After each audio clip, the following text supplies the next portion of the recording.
ഇങ്ങനെയാണ് മുന്നോട്ട് പോകുന്നതെങ്കിൽ അടുത്ത നിയമസഭാ തിരഞ്ഞെടുപ്പോടെ, അതായത് 2031 ചുവരുകളിൽ ഒട്ടിച്ച ചിത്രങ്ങളായും വല്ലപ്പോഴും തെരുവുകളിൽ മുഴങ്ങുന്ന മുദ്രാവാക്യം വിളികളായും CPM ഒതുങ്ങുമെന്ന് ഓർമ്മപ്പെടുത്തുന്നു.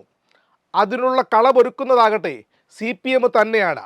എന്തുകൊണ്ട് ഇത്രയും ഉറപ്പോടെ ഇങ്ങനെ പറയാൻ കഴിയുന്നുവെന്ന് പ്രേക്ഷകർക്ക് ന്യായമായും സംശയം തോന്നും. ഇന്നലെ പുറത്തു വന്നൊരു വാർത്തയാണ് CPM സ്വയം ശവക്കുഴി തോണ്ടുന്നുവെന്ന് പറയാൻ പ്രേരിപ്പിക്കുന്നത്. മാധ്യമങ്ങളെയും മാധ്യമപ്രവർത്തകരെയും അവർ ചെയ്ത വാർത്തകളുടെയും വിശകലനങ്ങളുടെയും അടിസ്ഥാനത്തിൽ വിലയിരുത്തുന്ന, വിമർശന വിധേയമാക്കുന്ന ന്യൂസ് ലാബിൻ്റെ പുതിയ എപ്പിസോഡിലേക്ക് പ്രിയ പ്രേക്ഷകർക്ക് സ്നേഹപൂർവ്വം സ്വാഗതം. ന്യൂസ് ലാബ് വിഭാവനം ചെയ്തിരിക്കുന്നത് മാധ്യമരംഗത്തെ മാധ്യമപ്രവർത്തകരുടെ നൈതികതാരാഹിത്യത്തെ തുറന്നു കാട്ടണം എന്ന ഉദ്ദേശത്തിലാണ്. ഇന്ന് ന്യൂസ് ലാബ് പരിശോധിക്കാൻ പോകുന്നത് ഇന്നലെ പത്തനംതിട്ടയിൽ നിന്ന് റിപ്പോർട്ടർ TVയുടെ റിപ്പോർട്ടർ പ്രവീൺ പുരുഷോത്തമൻ ചെയ്ത ഒരു വാർത്തയാണ്.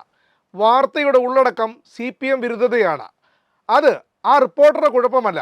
പൊതുവെ മാധ്യമങ്ങളും മാധ്യമപ്രവർത്തകരും CPM വിരുദ്ധത വിറ്റ് കാശാക്കുന്നവർ തന്നെയാണ്. പക്ഷേ ഇവിടെ പ്രവീൺ പുരുഷോത്തമനെ ആ നിലയ്ക്കല്ല പരിശോധിക്കേണ്ടത്. അതുകൊണ്ട് നമുക്ക് ആ വാർത്ത ആദ്യമൊന്ന് കണ്ടുവരാം. CPM പത്തനംതിട്ട ജില്ലാ സെക്രട്ടേറിയറ്റ് യോഗത്തിൽ പിണറായി വിജയനും MV ഗോവിന്ദനുമെതിരെ രൂക്ഷ വിമർശനം. പിണറായി വിജയനെ പ്രതിപക്ഷ നേതാവാക്കാനുള്ള തീരുമാനം തെറ്റെന്ന് വിമർശനം. പാർട്ടി സെക്രട്ടറി പാർട്ടിയെ അല്ല കുടുംബത്തെയാണ് രക്ഷിക്കാൻ ശ്രമിച്ചതെന്നും കേന്ദ്ര കമ്മിറ്റി അംഗങ്ങളുടെ സാന്നിധ്യത്തിൽ നടന്ന യോഗത്തിൽ വിമർശനമുയർന്നു. മന്ത്രിമാരുടെ പ്രവർത്തനം ഒട്ടും ശരിയായിരുന്നില്ലെന്നും മന്ത്രി വീണ ജോർജിനെ സാക്ഷി നിർത്തി അംഗങ്ങൾ കുറ്റപ്പെടുത്തി. പ്രവീൺ പുരുഷോത്തമനുണ്ട് കൂടുതൽ വിവരങ്ങളുമായി. പ്രവീൺ പുരുഷോത്തമൻ, വലിയ വിമർശനമായിരുന്നോ? പിണറായി വിജയനെതിരെയും ഒപ്പം തന്നെ പാർട്ടി സെക്രട്ടറി MV ഗോവിന്ദനുമെതിരെയും രൂക്ഷമായിട്ടുള്ള വിമർശനങ്ങൾ അംഗങ്ങൾ ഉന്നയിച്ചു. പ്രധാനമായും 5 അംഗങ്ങളാണ് ഇക്കാര്യങ്ങൾ ഉന്നയിച്ചത്. ഈ അവസാനം കേട്ട വാചകമില്ലേ, വിമർശനം ഉന്നയിച്ചത് 5 പേരാണ് എന്നുള്ള വാചകം. ഇവിടെ മാത്രമാണ് പ്രവീൺ പുരുഷോത്തമൻ ഈ വാർത്തയിൽ ഒരു തെറ്റ് വരുത്തിയിരിക്കുന്നത്. ആരൊക്കെയാണ് ഈ 5 പേർ? ആ പേരുകൾ അറിയില്ലെങ്കിൽ ആ വാർത്ത തന്നെ റദ്ദായി പോകില്ലേ? അംഗങ്ങൾ ഉന്നയിച്ചു. പ്രധാനമായും 5 അംഗങ്ങളാണ് ഇക്കാര്യങ്ങൾ ഉന്നയിച്ചത്. തോറ്റിട്ടും നേതാവാകുന്നത് ശരിയല്ല. പിണറായിക്കും MV ഗോവിന്ദനും പത്തനംതിട്ട ജില്ലാ സെക്രട്ടേറിയറ്റിൽ രൂക്ഷ വിമർശനം എന്നായിരുന്നു പ്രവീൺ പുരുഷോത്തമൻ ചെയ്ത വാർത്തയുടെ തലവാചകം. കേന്ദ്ര കമ്മിറ്റി അംഗം ഡോക്ടർ TM തോമസ് ഐസക്കിൻ്റെ സാന്നിധ്യത്തിലാണ് ജില്ലാ സെക്രട്ടേറിയറ്റ് യോഗം ഇന്നലെ ചേർന്നത്. യോഗത്തിൽ വീണ ജോർജ് പങ്കെടുത്തുവെന്ന് പ്രവീൺ റിപ്പോർട്ട് ചെയ്യുന്നുണ്ട്. സംഘടനാപരമായി വീണ ജോർജിന് CPMൻ്റെ പത്തനംതിട്ട ജില്ലാ സെക്രട്ടേറിയറ്റ് യോഗത്തിൽ പങ്കെടുക്കാൻ കഴിയില്ല. കാരണം അവർ ജില്ലാ സെക്രട്ടേറിയറ്റ് അംഗമല്ല എന്നുള്ളതാണ് അതിനുള്ള മറുപടി. വീണ ജോർജ് CPM സംസ്ഥാന കമ്മിറ്റിയിലെ ക്ഷണിതാവ് മാത്രമാണ്. അതായത് ക്ഷണിച്ചാൽ മാത്രം പങ്കെടുക്കേണ്ട ആളാണ് വീണ ജോർജ്. മറ്റൊരു പ്രത്യേകത കൂടിയുണ്ട് ഈ ക്ഷണിതാവ് പദവിക്ക്.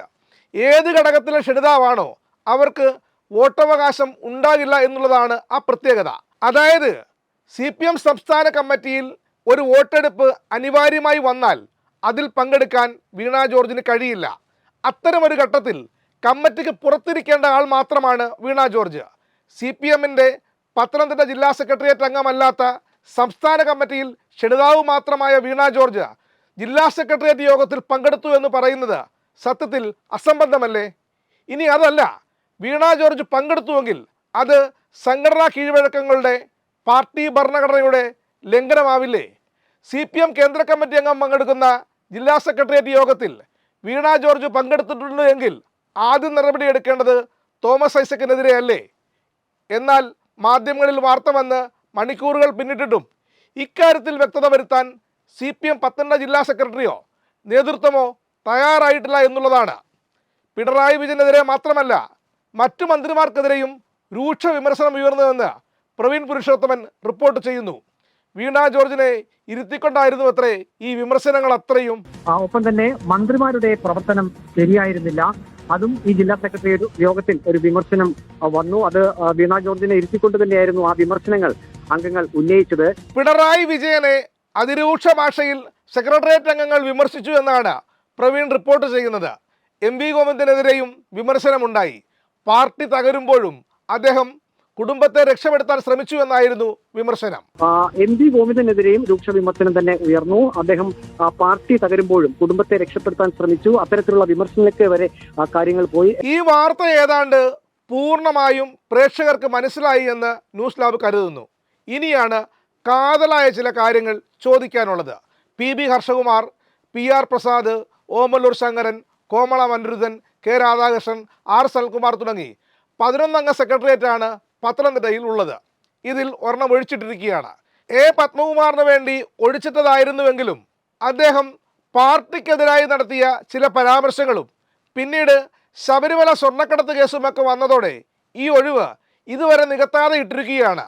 അപ്പോൾ 10 പേർ പങ്കെടുത്ത സെക്രട്ടേറിയറ്റ് യോഗത്തിൽ 5 പേരാണ് പിണറായി വിജയനെതിരെയും MP ഗോവിന്ദനെതിരെയും ആഞ്ഞടിച്ചിരിക്കുന്നത്. ന്യൂസ് ലാബിൻ്റെ ചോദ്യം ഇതാണ്: ആരാണ് ഈ വാർത്ത റിപ്പോർട്ടർ TVക്കും 24 ന്യൂസിനും ഏഷ്യാനെറ്റ് ന്യൂസിനും ന്യൂസ് 8നും തുടങ്ങി സർവ്വ ചാനലുകൾക്കും ചോർത്തിക്കൊടുത്തത്? ജില്ലാ സെക്രട്ടറി അടക്കമുള്ള സെക്രട്ടേറിയറ്റ് അംഗങ്ങളും സംസ്ഥാന കമ്മിറ്റി അംഗമായ ഉദയഭാനുവും കേന്ദ്ര കമ്മിറ്റി അംഗമായ തോമസ് ഐസക്കുമൊക്കെ ഒരുമിച്ചിരുന്ന് ചേർന്ന യോഗത്തിൽ ഉന്നയിക്കപ്പെട്ട വിഷയങ്ങൾ ആരാണ് മാധ്യമങ്ങൾക്ക് ചോർത്തി നൽകിയത്? അങ്ങനെ ചോർത്തി നൽകുന്നത് കൊണ്ട് നിങ്ങൾ പൊതുസമൂഹത്തിന് നൽകുന്ന സന്ദേശം എന്താണ്? ഇന്നും നാളെയുമായി ജില്ലാ കമ്മിറ്റി ചേരുകയാണ്. അതിനു മുന്നേ ഞങ്ങൾക്കിങ്ങനൊരു അഭിപ്രായമുണ്ട്, വേണമെങ്കിൽ നിങ്ങൾക്കും പിണറായി വിജയൻ്റെയും MP ഗോവിന്ദൻ്റെയും നെഞ്ചത്ത് കയറാമെന്നുള്ള സന്ദേശമായിരുന്നോ ഈ വാർത്തയ്ക്ക് പിന്നിൽ? 32 അംഗ ജില്ലാ കമ്മിറ്റിയാണ് പത്തനംതിട്ടയിലെ CPMനുള്ളത്. അതിലും വിമർശനം ഉയരണം. വിമർശനം പാടില്ലെന്നല്ല ന്യൂസ് ലാബിൻ്റെ വാദം. ജില്ലയിൽ CPMൻ്റെ ഉന്നതമായ ഫോറത്തിൽ നടന്ന ചർച്ച അത് ചോർത്തി മാധ്യമങ്ങൾക്ക് നൽകുന്നതിലെ പാർട്ടി വിരുദ്ധ നിലപാടാണ് ന്യൂസ് ലാബ് ഉന്നയിക്കുന്നത്. സെക്രട്ടേറിയറ്റ് യോഗത്തിൽ പങ്കെടുത്തവർ അല്ലാതെ മറ്റാർക്കും ഇത് ചോർത്താൻ കഴിയില്ലല്ലോ. രഹസ്യ യോഗമാണല്ലോ നടക്കുന്നത്. മാധ്യമങ്ങൾക്ക് പ്രവേശനമില്ലാത്ത ഒരിടത്തു നിന്ന് വാർത്ത ചോരുന്നുവെങ്കിൽ പത്തനംതിട്ട ജില്ലയിലെ CPM നേതാക്കൾ ഒന്നോർത്തോ, നിങ്ങൾക്കുള്ള കുഴിയല്ല വെട്ടുന്നത്. നൂറുകണക്കിന് മനുഷ്യർ ചോരയും നീരും നൽകി വളർത്തിയൊരു മഹത്തായ പ്രസ്ഥാനത്തെ മൂടാനുള്ള കുഴിയാണ് നിങ്ങൾ വെട്ടുന്നത്.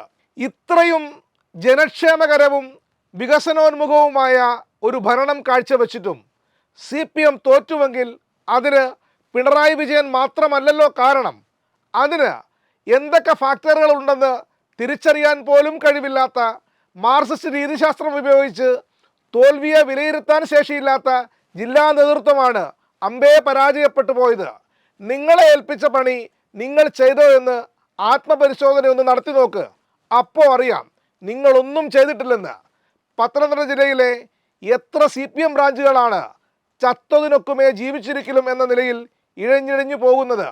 ഫുൾ കോറം തികച്ച് എത്ര ലോക്കൽ കമ്മിറ്റികൾ നിങ്ങൾക്ക് ചേരാൻ കഴിയുന്നുണ്ട്?